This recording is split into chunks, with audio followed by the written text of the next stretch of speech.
Assalamualaikum, kalau yang hobi mendengar kisah novel. Pernikahan dadakan dengan CEO.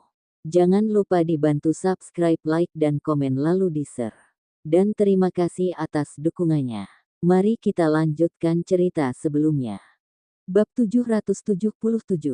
Di satu sisi Reiki gagal dalam menyatakan perasaannya, dan di sisi lain tampak Stefan dan istrinya yang sedang bahagia menikmati suasana pengantin baru. Setelah makan malam, Olivia duduk di sofa sambil menonton televisi dan Stefan mencuci piring di dapur. Kehidupan seperti ini membuat Olivia merasa sangat bahagia sekali. Setelah duduk sesaat, dia bangkit dan jalan ke arah dapur untuk memandangi Stefan yang sedang mencuci piring. Nggak mau nonton TV. Stefan langsung dapat merasakan tatapan perempuan itu. Dia menoleh sesaat, kemudian melanjutkan kegiatannya mencuci piring. Nggak tahu mau nonton apa lagi. Dari tadi nggak ketemu siaran yang bagus. Mungkin karena usiaku makin tua, semua film nggak ada yang cocok bagiku.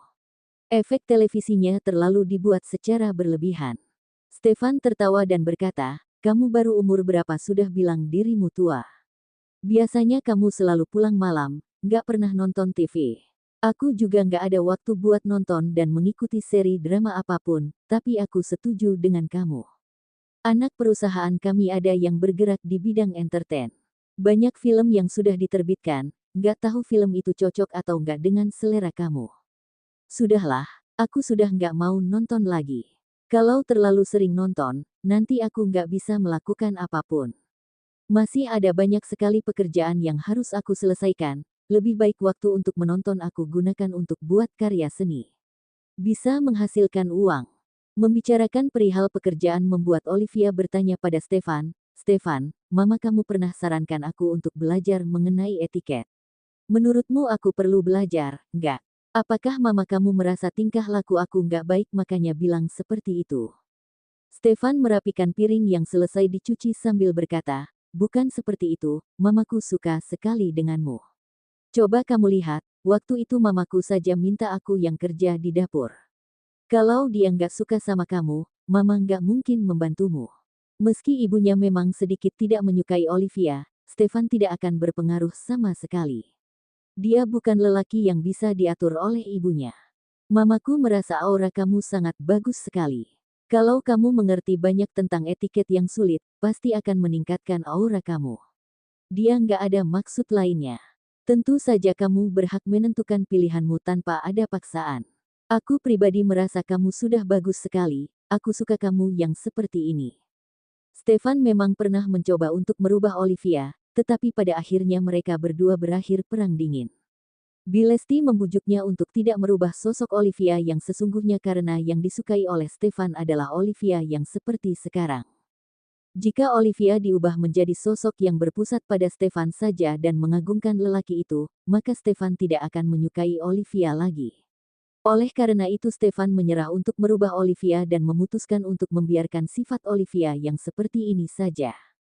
Justru seharusnya Stefan yang tidak berhenti merubah dirinya untuk hidup seperti pasangan suami istri pada umumnya. Aku mau saja kalau belajar untuk pengetahuan pribadi. Tapi aku sulit sekali mencari waktu, kata Olivia. Dia tahu bahwa sifatnya tidak bisa dibandingkan dengan para perempuan kaya yang pernah dilihatnya di acara pesta ketika menemani Junia. Selama ini Olivia selalu bersikap tidak peduli karena dia tidak akan pernah berada di lingkup yang sama dengan orang-orang itu. Untuk apa dia mempelajari etiket orang-orang kaya? Setelah mendengar saran dari mertuanya dan melihat sikap dari keluarga mertuanya yang begitu baik, Olivia baru menyadari pentingnya ilmu mengenai etiket. Kamu bisa kurangi orderan via internet yang masuk buat ikut kelas pelajaran etiket. Kamu tetap ingin aku ikut kelas etiket, ya? Bab 778. Stefan membersihkan bagian kompor dan membilas kain bekas tersebut. Setelah itu dia mencuci tangannya dan memutar tubuhnya untuk berdiri di hadapan Olivia. Kedua tangannya mencubit pipi Olivia pelan sambil berkata, sudah aku bilang, belajarlah kalau memang kamu ingin. Kalau nggak ingin, nggak perlu ikut. Aku nggak masalah. Olivia menangkap tangan lelaki itu dan mengajaknya untuk duduk di ayunan yang ada di balkon. Perempuan itu menyandarkan kepalanya di bahu Stefan dan keduanya memandangi bangunan tinggi yang ada di luar sana. Waktu semua lampu menyala, bangunan di depan sana terlihat gelap sekali. Mereka sepertinya pulang kampung semua. Besok pagi kita juga akan pulang kampung. Aku sudah bilang sama nenek dan nenek juga sudah minta orang bereskan kamar buat kita, kata Stefan sambil memeluk bahu perempuan yang ada di sampingnya itu. Olivia, rumah keluargaku sangat tua sekali. Kamu jangan keberatan waktu ke sana. Seberapa tua? Masih rumah jerami. Stefan tertawa dan berkata, enggak juga. Rumah itu peninggalan dari nenek dan kakek moyang aku. Walaupun sering diperbaiki dan direnovasi, tetap terlihat bahwa rumah itu sudah sangat tua. Kami semua tinggal jadi satu di rumah itu. Sepertinya aku pernah memberitahu kamu dulu. Rumah tua kamu seluas apa? Nenek dan kakek moyang aku dari awal sudah sebagai pebisnis. Setelah mendapatkan keuntungan, mereka membangun rumah yang cukup luas. Rumah kami termasuk rumah mewah pada zamannya. Setiap ruangan ada rumah pribadi yang saling berhubungan. Pintu gerbangnya hanya ada satu. Seperti rumah kerajaan. Iya, rumah kalian yang dibangun pada saat itu masih bisa ditempati sampai sekarang. Kalian merawatnya dengan sangat baik sekali. Stefan tertawa kecil dan berkata, kamu nggak merasa kami sangat miskin? Nggak ada uang untuk membangun rumah, makanya semua orang masih tinggal di rumah peninggalan itu. Sejak zaman kakek dan neneknya Stefan, mereka sudah pindah keluar dari rumah peninggalan Aditama dan membangun Villa Permai. Bagi Stefan dan saudaranya yang lain, Villa Permai juga merupakan kampung halamannya karena mereka pernah tinggal di sana. Kamu saja bisa beli sebuah villa dan membeli rumah yang kita tempati sekarang secara tunai. Nggak mungkin kamu miskin sampai nggak bisa membangun rumah. Kalian menghormati orang tua kalian makanya memutuskan tetap tinggal di sana. Stefan tertawa dan berkata, istriku cerdas sekali. Terutama nenekku, dia sudah tinggal di sana semenjak menikah dengan kakek.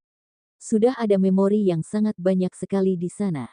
Nenek nggak mau pindah dari rumah tua itu, jadi kami semua hanya bisa menemani dia dan menghabiskan uang banyak untuk merenovasi rumah tua itu. Namanya juga orang tua. Namanya juga orang tua. Kamu lihat sendiri waktu nenek nginap di tempat kita. Sebentar saja dan langsung pulang lagi. Nenek nggak terbiasa. Menurut kita tempat ini lumayan nyaman, tapi bagi nenek tetap rumah itu yang paling nyaman. Dalam hati Stefan berkata kalau neneknya kabur karena tidak ingin dibongkar oleh Yuna. Oleh karena itu, neneknya pulang kampung lebih awal. Stefan, kita jalan-jalan yuk. Sudah menikah begitu lama menikah, kita nggak pernah seperti apa yang dilalui oleh orang lain. Mereka bisa berjalan di jalan raya sambil bergandeng tangan. Sekarang jalanan sudah sepi, karena banyak yang pulang kampung. Dengan sayang Stefan berkata, kamu mau melakukan apapun akan aku temani dan dukung. Lelaki itu bangkit berdiri dan membantu Olivia berdiri sambil berkata, aku ambil baju luaran. Udara malam sangat dingin. Bab 779. Olivia mengangguk dan berkata, kamu juga harus pakai jaket. Kalau masuk angin, siap-siap minum obat pahit lagi. Selama ada kamu yang setiap hari pantau aku nggak berani sakit. Obat tradisional yang sudah diminum oleh Stefan selama beberapa hari kemarin sudah membuatnya takut dan trauma. Lelaki itu masuk ke kamar dan keluar dengan membawa baju jaket. Namun tiba-tiba ponsel Olivia berdering. Perempuan itu tampak tidak langsung menerimanya. Halo, dengan siapa ini? Mendengar pertanyaan Olivia membuat Stefan tahu bahwa yang menghubunginya adalah nomor asing. Kak Olivia, ini aku. Terdengar suara familiar dari seberang telepon. Ekspresi Olivia berubah seketika dan segera mematikan sambungan telepon. Kak Olivia, jangan dimatikan dulu. Aku hanya mau bicara saja dan gak akan mengganggu dan melihat kakak. Kak, aku sudah mau gila. Albert terdengar memelas sekali dan berharap Olivia tidak memutuskan teleponnya. Dia sudah menahannya sangat lama karena takut ibunya akan balas dendam pada Olivia. Oleh karena itu dia harus menahan keinginannya untuk bertemu dengan Olivia hingga rasanya ia nyaris gila.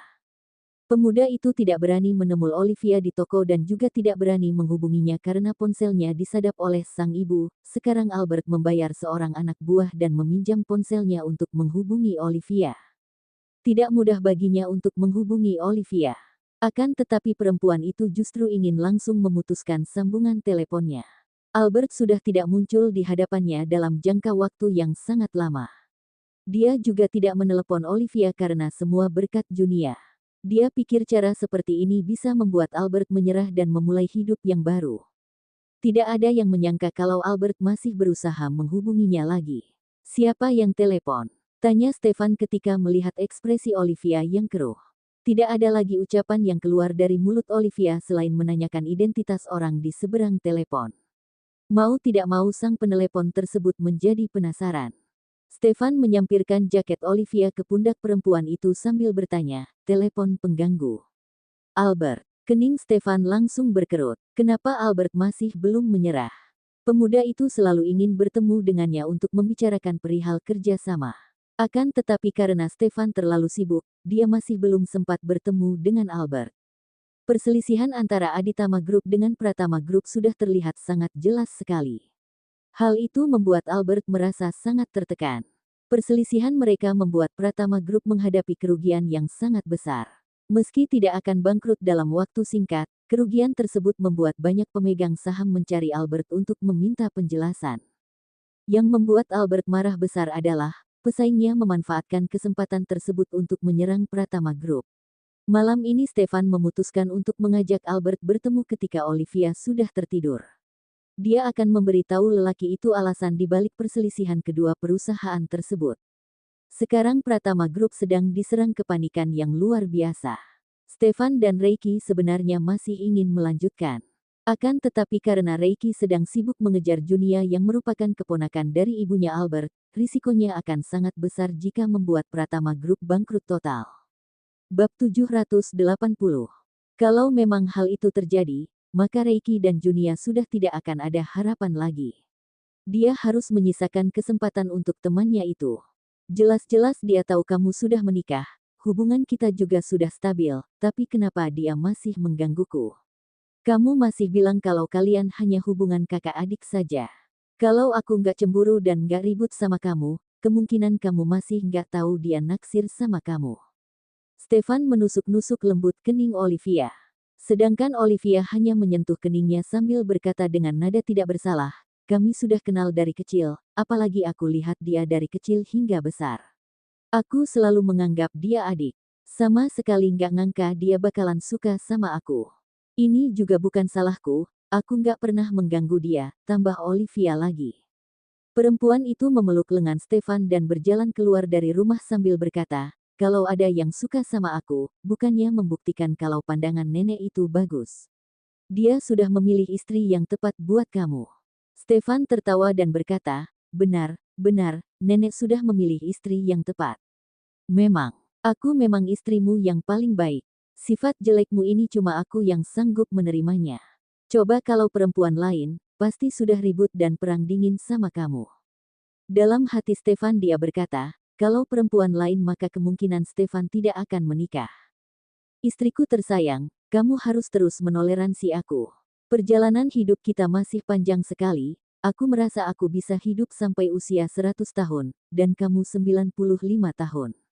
Kamu masih harus sabar sama aku selama 70 tahun. Olivia melihat lelaki itu dan berkata, "Kamu panjang umur, tapi aku harus kurang 5 tahun. Aku lebih tua 5 tahun dari kamu. Kalau aku 100 tahun, kamu harus 95 tahun. Kita berdua harus bersama terus selamanya. Mati juga harus mati bersama." Olivia hanya diam mendengarkan ucapan Stefan. Dasar laki-laki egois. "Stefan, kamu ada berapa banyak penggemar?" "Nggak tahu. Jumlahnya nggak terhingga. Hanya ada satu orang yang pernah menyatakan perasaannya padaku dan langsung kutolak. Untuk penggemar lainnya aku nggak tahu. Kalau nggak ada yang kasih tahu, aku nggak akan tahu," jujur Stefan. Dia memang tidak mengetahui ada berapa orang yang suka dengan dirinya. Banyak yang bilang bahwa penggemarnya sangat banyak hingga tidak bisa terhitung. Akan tetapi yang pernah menyatakan perasaannya hanya satu orang saja, yaitu Amelia. "Sekarang penggemar kamu masih mengganggumu.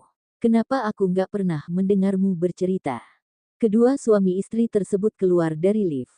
Stefan langsung merangkul pundak Olivia dan berkata, "Kamu nggak pernah tanya sama aku urusan percintaanku. Kalau kamu nggak tanya, aku pasti nggak akan bilang. Daripada kamu nanti cemburu." "Siapa bilang aku cemburu? Aku nggak seperti kamu yang berhati sempit dan hobi cemburu." Siapa yang dulu bilang nggak pernah cemburu? Lihat, kamu justru selalu cemburu setiap detik. Stefan menunduk dan menggigit pipi Olivia dengan lembut. Sorot matanya tampak lembut dan penuh kasih sayang sambil berkata, aku ngaku aku keras kepala. Aku sudah suka sama kamu dari awal, tapi aku nggak mau mengakuinya. Karena kamu yang buat aku cemburu berulang kali dan menjilat ludah sendiri. Olivia tertawa memikirkan kembali masa-masa dulu. Mereka menikah terlebih dahulu baru perlahan-lahan tumbuh rasa cinta. Perasaan mereka tumbuh seiring berjalannya waktu, keduanya juga pernah ribut kecil dan perang dingin serta salah paham. Untungnya komunikasi membuat mereka sanggup melewati semuanya. Siapa orang yang menyatakan perasaannya padamu? Tanya Olivia ingin tahu. Bab 781. Stefan berkata dengan datar, aku sudah nggak mengingatnya lagi. Dia juga nggak pernah muncul di hadapanku lagi sekarang. Nggak ingat, apa aku perlu mengingatnya? Aku nggak menyukainya, untuk apa aku mengingatnya? Kalau aku mengingatnya, bagaimana kalau kamu cemburu? Kamulah yang akan hidup bersamaku selamanya. Aku hanya perlu mengingatmu. Wanita lain hanyalah orang-orang yang mampir sebentar ke hidupku. Kalau mereka lewat di depanku pun, aku mungkin nggak mengenali wajah mereka. Stefan tidak peduli dengan wanita.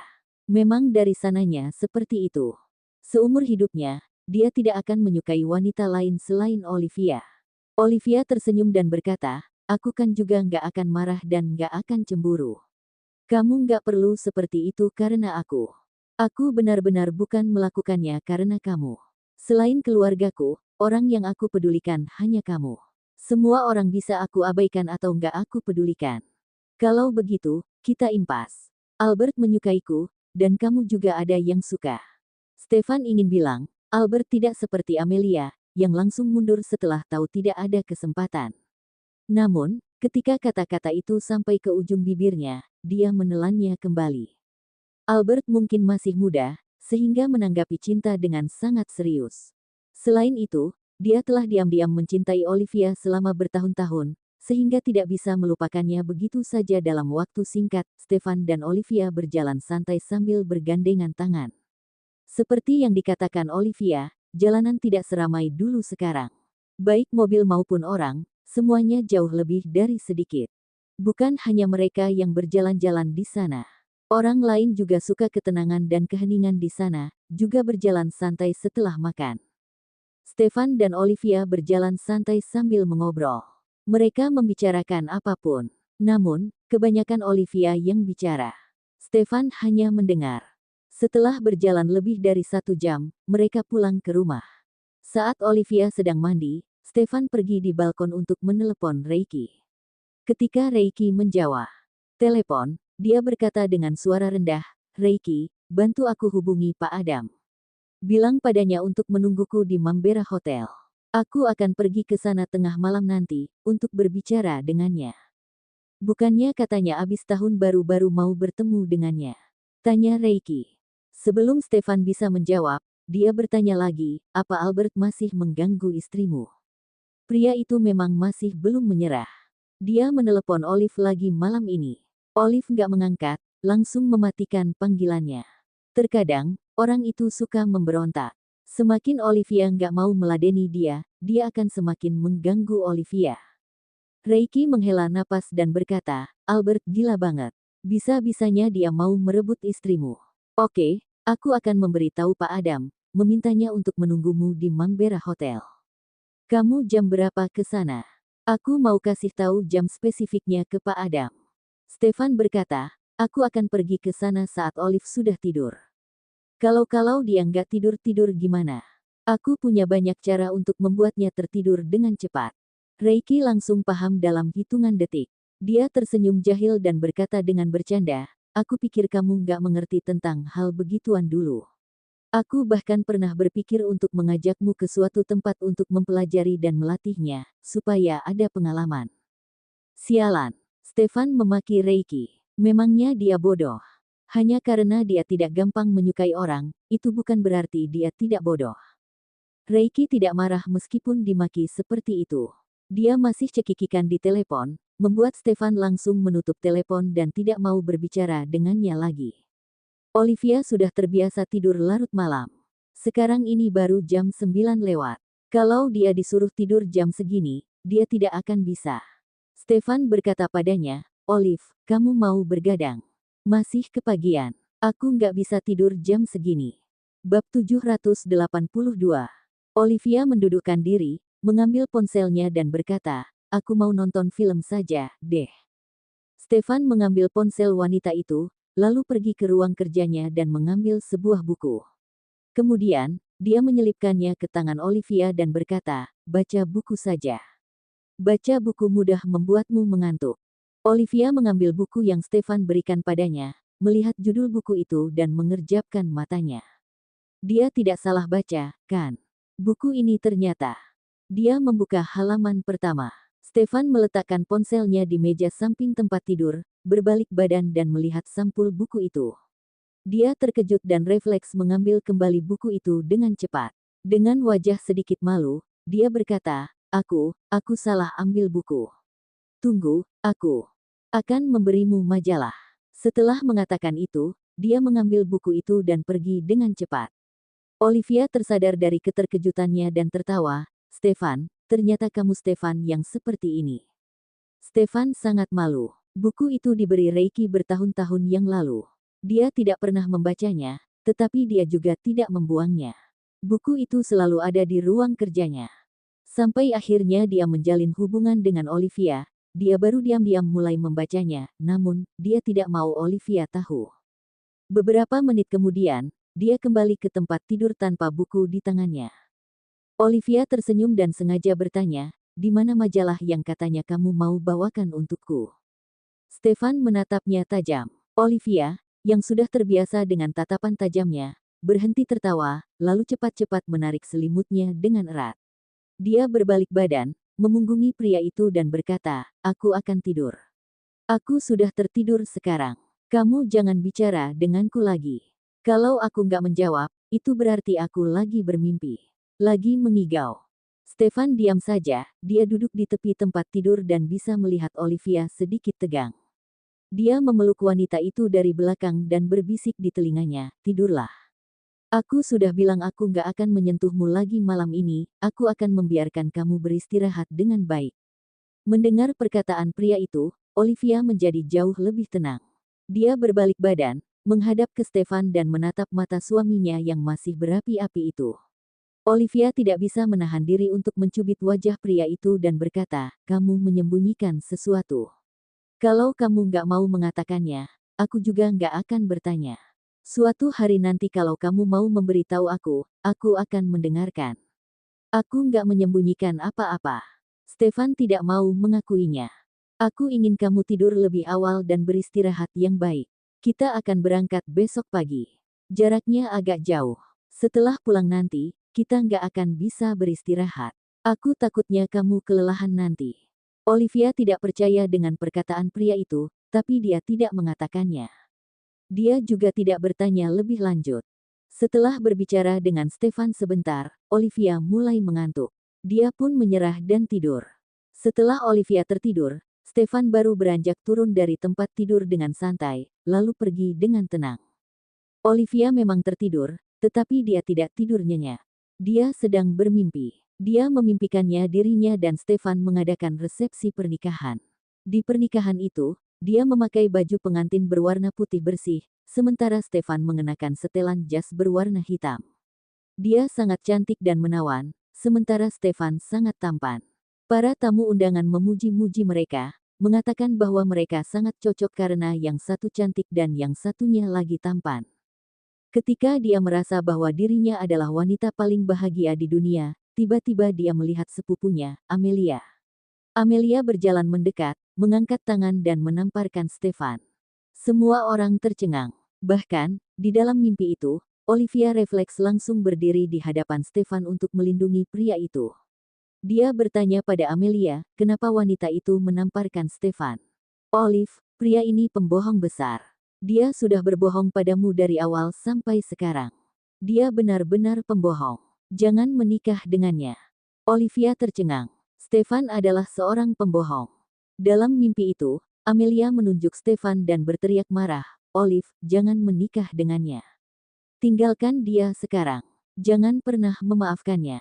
Dia pembohong besar. Dia nggak pernah menyukaimu dengan tulus. Dia selalu berbohong padamu. Wanita itu menyuruhnya untuk meninggalkan Stefan, menyuruhnya untuk jangan menikah dengan Stefan dan jangan memaafkan Stefan, karena Stefan adalah pembohong besar.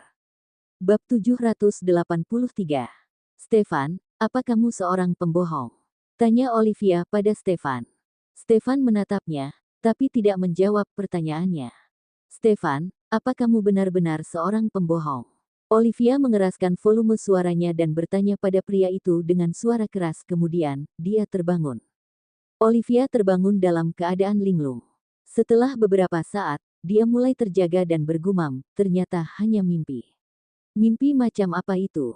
Dia menolehkan kepalanya untuk melihat sekeliling. Pria yang dengan sengaja mencoba menidurkannya tadi telah pergi. Sudah kuduga, pasti ada yang disembunyikan, makanya mau membujukku untuk tidur dengan cepat. Pantas saja aku bermimpi buruk seperti itu. Olivia mengambil ponselnya untuk melihat waktu, lalu kembali tidur. Kali ini, dia tidak bermimpi lagi dan tidur dengan nyenyak.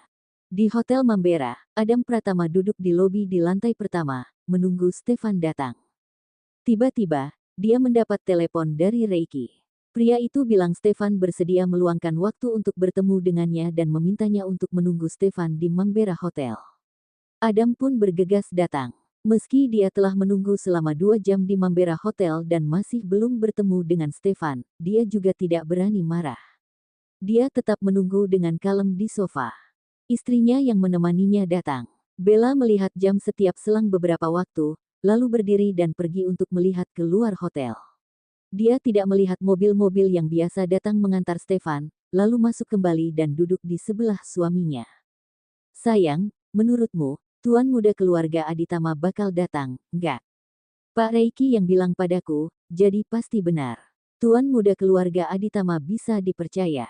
Kalau dia bilang dia ingin bertemu di sini, dia pasti akan datang. Kita tunggu saja. Kalau dia berubah pikiran, kita pasti akan diberi tahu juga.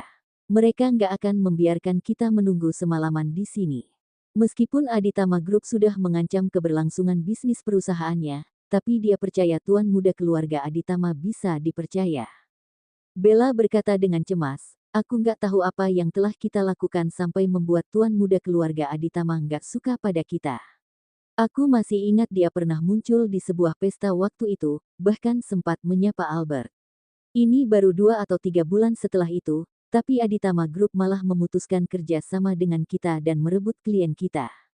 Sayang, menurutmu, apa ada yang mengadu domba di belakang? Bella benar-benar kapan mereka pernah membuat Tuan muda keluarga Aditama tersinggung. Adam terdiam untuk waktu yang lama, lalu berkata, aku juga sudah mencoba untuk mencari tahu, tapi nggak ada yang mengadu domba. Mungkin kita yang nggak sadar kalau kita sudah membuat pria itu tersinggung. Mana mungkin. Kita bahkan hampir nggak punya kesempatan untuk bertemu dengan pria itu, kita hanya bisa melihatnya sesekali, itu pun nggak bisa sampai berdiri di hadapannya. Kita nggak punya kesempatan untuk membuatnya tersinggung. Bella masih berpikir bahwa ada orang yang sedang mengadu domba di antara mereka, yang mengakibatkan adanya perselisihan antara perusahaan keluarganya dan Aditama Group. Apa jangan-jangan Albert yang melakukan kesalahan? Adam teringat akan putranya sendiri. Dia kemudian mengeluh, Albert juga nggak tahu kenapa akhir-akhir ini, selalu melamun dan nggak fokus. Dia nggak seserius sebelumnya dalam bekerja dan sering melakukan kesalahan. Para petinggi perusahaan semakin nggak suka padanya. Aku sudah berkali-kali berbicara padanya, tapi dia masih nggak berubah. Kalau seperti ini terus, dia belum tentu bisa jadi pemimpin perusahaan. Keturunan laki-laki di keluarga Pratama bukan hanya Albert. Hanya saja, karena yang memimpin Pratama Group saat ini adalah Adam, dan Albert adalah putranya, orang-orang jadi terbiasa menganggap Albert sebagai penerus perusahaan. Namun, kalau Albert tidak pantas menjadi pemimpin, meskipun dia adalah anak Adam, fakta itu tetap tidak ada gunanya. Semua orang akan mementingkan masa depan Pratama Group, tidak akan mementingkan kekeluargaan. Raut muka Bella agak masam.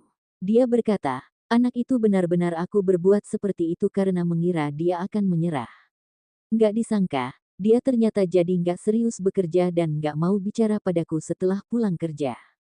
Seolah-olah aku ini musuhnya. Padahal aku ini mama kandungnya. Bella merasa sedih melihat putranya kesulitan dalam percintaan. Bab 784. Namun, dia tetap bersikeras untuk mengontrol putranya, agar putranya tidak mengganggu Olivia lagi. Putranya memang sangat penderita cokarang tapi seiring menderita sekarang, tapi seiring berjalannya waktu, anak itu akan terbebas dari penderitaan ini dan tidak lagi berada di jalan yang buntu. Waktu adalah obat terbaik untuk menyembuhkan luka emosional. Apa yang telah terjadi? Adam terlalu sibuk dengan pekerjaannya, sehingga tidak tahu kalau putranya menyukai Olivia. Bella mengira dia bisa mengontrol putranya dan membuat anak menyerah sepenuhnya.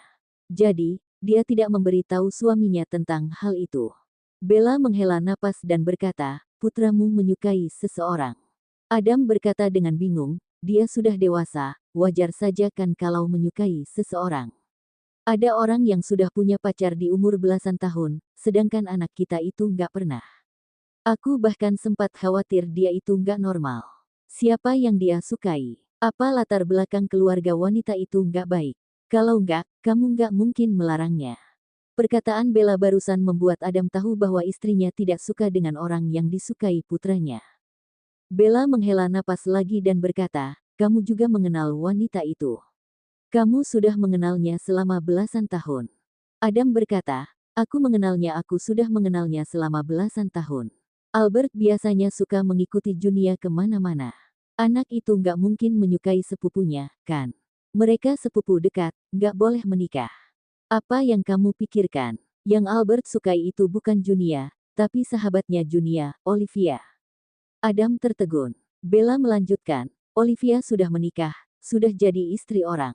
Kita nggak usah ngomongin itu dulu, deh. Kalaupun Olivia belum menikah, mereka juga nggak cocok. Kita ini keluarga Pratama, latarnya Olivia itu bagaimana? Kalaupun tantenya Olivia itu Yuna Sanjaya, dia hanyalah keponakan wanita itu. Nggak ada artinya. Yuna Sanjaya juga punya putri kandung sendiri. Selain itu, Olivia juga nggak menyukai Albert. Dia selalu menganggap Albert sebagai adik laki-lakinya. Setelah mengetahui Albert menyukainya, dia menjadi sangat dingin pada Albert. Albert yang nggak bisa melepaskannya dan selalu mengganggunya. Karena itulah, aku hanya bisa mengancam anak itu. Kalau dia menemui Olivia lagi, aku akan menggunakan koneksiku untuk membuat Olivia dan kakaknya terpaksa meninggalkan Mambera." Semenjak itu, Albert jadi nggak berani menemui Olivia lagi. Tapi, dia menggunakan caranya sendiri untuk memberontak padaku. Aku melakukan semua ini juga untuk kebaikannya. Dia boleh menyukai siapa saja, tetapi kenapa harus menyukai Olivia? Bukankah itu namanya mau jadi orang ketiga dalam pernikahan orang? Putra kita juga bukan tipe yang nggak bisa mendapatkan wanita lain, untuk apa jadi orang ketiga dan merebut istri orang? Adam terdiam. Pada saat ini, Stefan masuk bersama para pengawalnya. Pasangan itu pun menghentikan pembicaraan mereka. Adam dan istrinya berdiri dan menyambut Stefan yang berjalan masuk dengan langkah besar. Pengawal Stefan mengikuti di belakang. Melihat Stefan masuk, Adam dan istrinya sekali lagi terkagum melihat aura kepemimpinannya. Setiap kali melihat pria ini, dia merasa seolah raja yang datang.